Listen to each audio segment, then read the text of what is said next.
Survive 30 days chained to your ex, win $250,000, Part 8. Threads of the Past.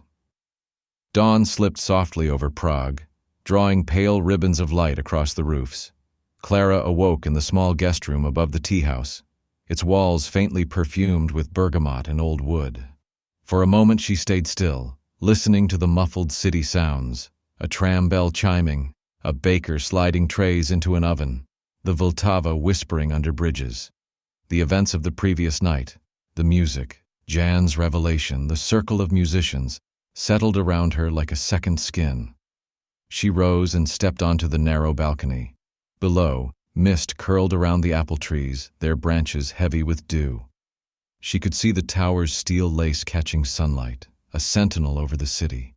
In her hands she still felt the echo of the violin's weight, the way its voice had reached beyond her own. Inside, Jan was brewing tea in a battered copper kettle. He smiled when she entered, his eyes crinkling. "You played as if the piece had been waiting only for you," he said. "Your grandmother would be proud." They sat by the window, sipping the fragrant brew.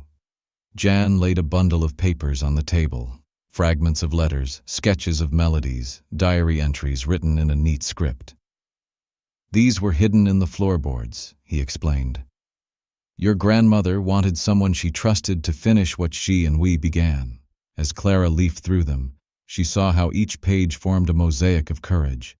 Coded messages about clandestine rehearsals, lists of friends who risked much to guard their city's music, little notes of humor scratched in the margins. She felt a pang of longing for the woman she had only known in stories told at family gatherings. When Jan spoke again, his voice held a tremor. "There is one more thing," he said. From a wooden box, he drew a thin silver chain at the end of which hung a tiny key engraved with a star. "Your grandmother gave this to me with a promise that I would pass it to the right hands. It opens a drawer in the archives of the Clementinum Library. What waits there is part of the same melody, and perhaps a clue to the larger story."